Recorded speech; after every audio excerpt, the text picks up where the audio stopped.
Olá pessoal, tudo bom? Hoje nós vamos continuar, falando sobre a forma de gerência, a forma de governar dos principais presidentes da República do Brasil durante a fase chamada de Quarta República ou República Populista. Nós já trabalhamos aqui o governo de José Linhares, do cearense José Linhares, na presidência da República, de forma interina, que serviu apenas para assegurar que o próximo presidente a ser eleito, Eurico Gaspar Dutra, pudesse ter condições suficientes de assumir a presidência da República. Trabalhamos de igual modo a forma de governar as principais ações do presidente Eurico Gaspar Dutra, que governou o Brasil de 1946 a 1951. Tratamos também a respeito do governo de Getúlio Vargas. Nós, inclusive, dividimos a nossa conversa, a nossa fala em duas oportunidades, Inclusive, na nossa última aula, nós tratamos sobre como foi a crise política, a crise econômica que acabou gerando o suicídio do Getúlio Vargas, o Vargas que tinha retornado à presidência da República pela via democrática, ou seja, pelo voto direto, depois de governar o Brasil durante 15 anos de forma ininterrupta, governo provisório, governo constitucional e Estado Novo. Tinha ficado afastado da presidência da República, depois retornou de forma democrática pelo voto direto de 1951, acabou governando de 1951 a 1954, e nesse ano ocorreu o suicídio de Getúlio Vargas por crises políticas, crises econômicas, como nós tratamos no encontro passado. De Getúlio Vargas, nós vamos partir agora para o governo de Juscelino Kubitschek. Só que é importante destacar que de Getúlio Vargas, do suicídio de Getúlio Vargas até o governo de Juscelino Kubitschek, nós tivemos ainda 3 presidentes que governaram de forma interina, Ou seja, de 1954, do suicídio de Vargas, a 1956, que é quando assume Juscelino Kubitschek, nós tivemos ainda mais 3 presidentes. Eu cito aqui Café Filho, que governou do suicídio de Vargas em 54 a 1955, nós tivemos Carlos Luiz, também de forma interina, em 1955, e tivemos Nereu Ramos, de 55 a 1956, também de forma interina. Portanto, 3 presidentes ainda, depois de Getúlio Vargas, até que nós cheguemos à presidência de Juscelino Kubitschek. Café Filho, Carlos Luiz e Nereu Ramos. Perfeito? Partimos então agora para a gente entender quais as principais características e quais as principais ações e, ao mesmo tempo, as principais dificuldades e os principais acertos da presidência de Juscelino Kubitschek, que se estende de 1956 a 1961. O governo de Juscelino Kubitschek, ele é marcado, na história do Brasil por 2 ações importantes. Na verdade, uma que acaba gerando um símbolo muito maior. Por exemplo, o governo de Juscelino Kubitschek, se você perguntar a qualquer estudante de história, ele vai perceber. E, por exemplo, se nós perguntássemos qual o principal símbolo do governo de Juscelino Kubitschek, quase todas elas vão afirmar que é a construção de Brasília. E não vão estar errados em relação a isso. Mas para a gente entender como foi que esse símbolo maior do governo de Juscelino Kubitschek, a construção de Brasília, vai se dar, nós precisamos entender quais os principais pilares, as principais ações, a principal marca, o principal motor da ação de Juscelino Kubitschek, que vai ser, por exemplo, o desenvolvimentismo. Portanto, o desenvolvimentismo é a principal marca do governo de Juscelino Kubitschek, que vai acabar gerando, o símbolo maior, que é a construção de Brasília. Portanto, Juscelino Kubitschek, que governa de 56 a 1961, vai investir de forma muito forte, de forma muito maciça, né, no desenvolvimento de estradas, né, no desenvolvimento ao mesmo tempo do setor industrial, principalmente as indústrias pesadas, né, e foi, claro, responsável, como nós dissemos, pelo ambicioso projeto, né, que foi a construção de Brasília, que vai ser, a partir daí, a capital do Brasil. Mas nós vamos entender os antecedentes de tudo isso, né? Ou seja, os caminhos que Juscelino construiu, percorreu até chegar ao desenvolvimento industrial, até chegar à construção de Brasília, né? Ou seja, Juscelino Kubitschek ele vai assumir a presidência do Brasil em um cenário totalmente avesso, totalmente difícil, né? Então ele vai assumir a presidência do Brasil no dia 31 de janeiro de 1956, né? Então ele assume nesse período, né? E o Brasil está passando por uma grave crise política, e é inclusive essa grave crise política que quase vai impedir o Juscelino de tomar posse, né, como presidente do Brasil. Durante todo o ano de 1955, grupos, né, ligados ao conservadorismo do Brasil, como por exemplo grupos políticos ligados à União Democrática Nacional, a UDN, né, que era o partido político da época, se articularam, né, politicamente para impedir a realização da eleição presidencial e depois passaram a tentar impedir a posse de Juscelino Kubitschek, que foi inclusive vencedor nessas eleições de 55. Então essa crise política que vai ser gerada por uma postura que a gente poderia dizer golpista dos grupos ligados à União Democrática Nacional, a UDN, vai levar o Ministério da Guerra do Brasil, né, vai levar inclusive o ministro da Guerra do Brasil, o Marechal Henrique Teixeira Lott, a intervir, né, a se posicionar na situação, a tomar partido nessa situação a partir de um contragolpe. Ou seja, no dia 11 de novembro de 1955, Henrique Teixeira Lott lidera um contragolpe que acaba destituindo, ou seja, que acaba tirando o presidente Carlos Luiz do poder e colocando, portanto, Nereu Ramos na presidência da República. Lembra que no início da nossa conversa nós temos que antes de Juscelino Kubitschek assumir a presidência do Brasil, nós tivemos ainda do suicídio de Vargas até Juscelino mais 3 presidentes. E estamos citando aqui. Ou seja, diante dessa crise política instaurada, construída inclusive pelo Partido da União Democrática Nacional, UDN, que tentaram impedir que houvesse eleição, que tentaram impedir que houvesse a posse de Juscelino Kubitschek, vencedor das eleições, né, vai permitir que o ministro da Guerra do Brasil na época, Henrique Teixeira Lott, tome posição, tome partido e construa um contragolpe. Ou seja, ele vai destituir da presidência da República o Carlos Luiz, ou seja, vai tirar da presidência da República Carlos Luiz, vai colocar Nereu Ramos no seu lugar. Esse contragolpe liderado por Lott, né, que era o ministro da Guerra do Brasil, ele permite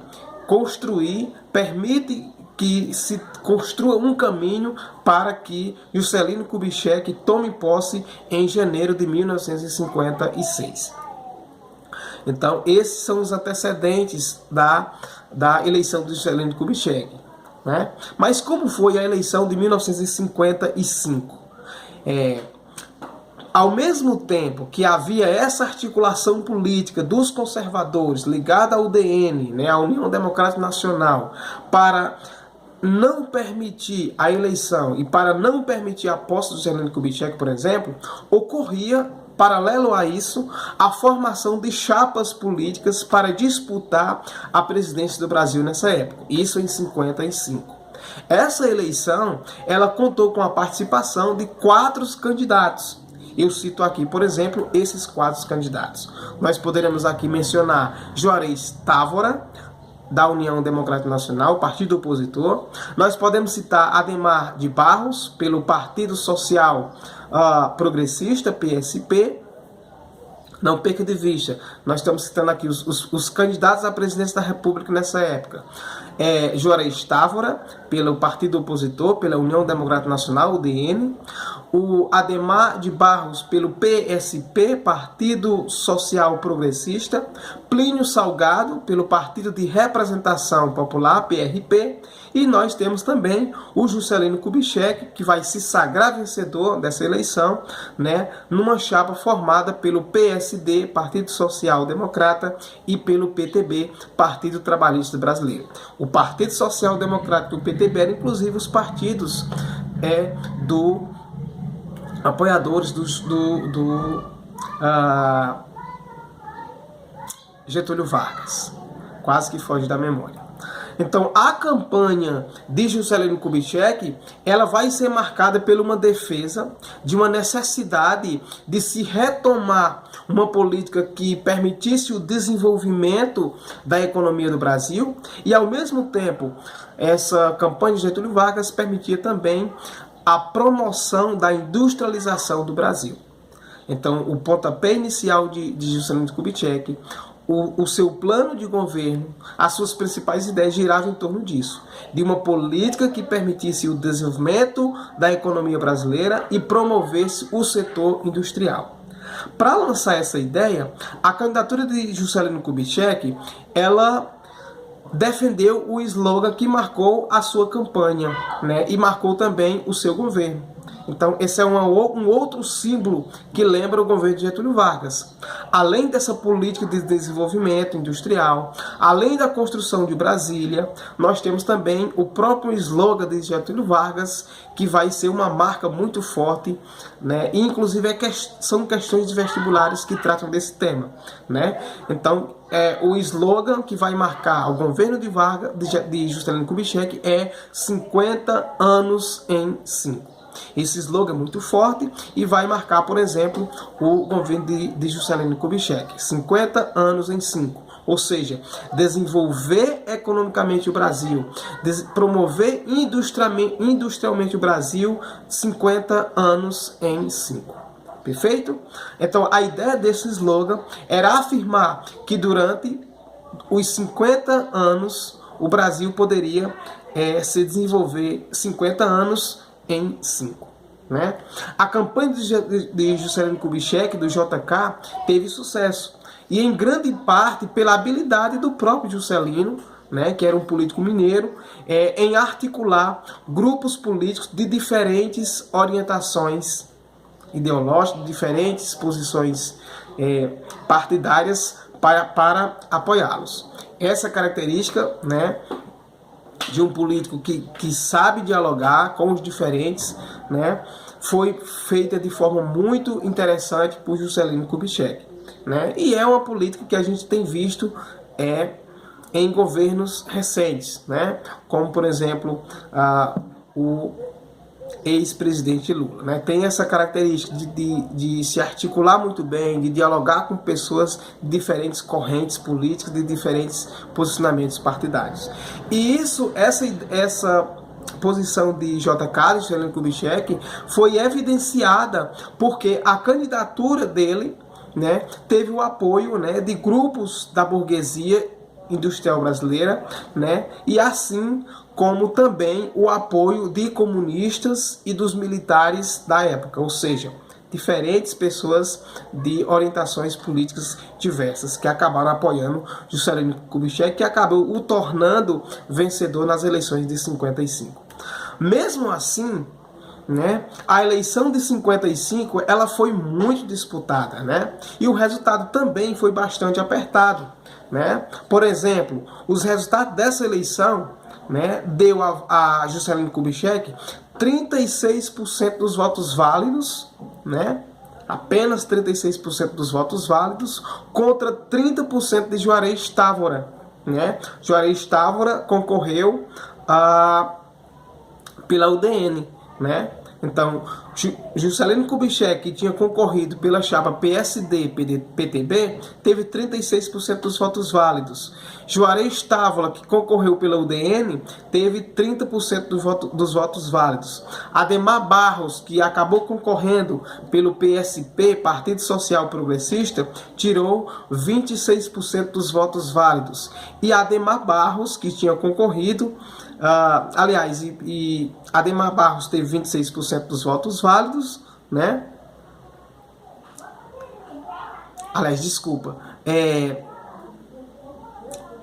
Fugiu da memória aqui os números, mas vamos retomar de novo. Como disse, essa eleição foi bastante acirrada. Juscelino Kubitschek, que tinha concorrido pela chapa PSD-PTB, teve 36% dos votos válidos, 30% aliás, né? Ademar Barros teve 20% dos votos válidos, que tinha concorrido pelo PSP. Juarez Távora, que ficou em segundo lugar, concorreu pela UDN, teve 26% dos votos válidos. Ademar, repito, teve 26% dos votos válidos. E Plínio Salgado, que tinha disputado pelo Partido da Representação Popular, PRP, acabou ficando em quarto lugar com 8% dos votos válidos. Então, uma eleição muito disputada. Juscelino, 36%, Juarez Távola, 26%, né? E Juscelino acabou figurando como grande vencedor dessa disputa, tá bom? Então, Juscelino, primeiro lugar, 36%, Juarez Távola, segundo lugar, 30%, Ademar Barros, 26% e Plínio Salgado, 8%. Nessa disputa, na disputa do vice, inclusive, João Goulart venceu com 44% dos votos válidos. É uma característica importante desse período, porque o vice também disputava, né? Por exemplo, na fórmula de hoje, o vice tira a mesma quantidade de votos do candidato à chapa majoritária. Por exemplo, o vice-presidente tira a mesma quantidade do presidente. Isso hoje. Naquela época, não, né? O vice também disputava os votos. Então, João Goulart foi o mais votado dos vice, com 44% dos votos. Assim, a presidência foi formada, né, pela chapa PSD-PTB. Juscelino Kubitschek, presidente, e João Goulart, o vice. Logo após, tão logo, Juscelino Kubitschek se sagra vencedor das eleições, Jango, né, a vitória de Juscelino Kubitschek, JK e Jango nas eleições de 55, a União Democrática Nacional acaba se mobilizando novamente para impedir a posse dos candidatos eleitos, né, a partir do argumento de que Kubitschek não havia conseguido a maioria absoluta dos votos, ou seja, 51%. Né? E por isso a vitória do político mineiro era ilegítima, segundo os partidários da UDN. Então, qual era o argumento para impedir a posse de Juscelino Kubitschek? De que ele não havia conquistado a maioria dos votos válidos, a maioria absoluta dos votos válidos. Lembra que eu disse que Juscelino teve 36% dos votos válidos. Tá bom? Esse argumento dos udenistas, ou seja, dos partidários da União Democrática Nacional,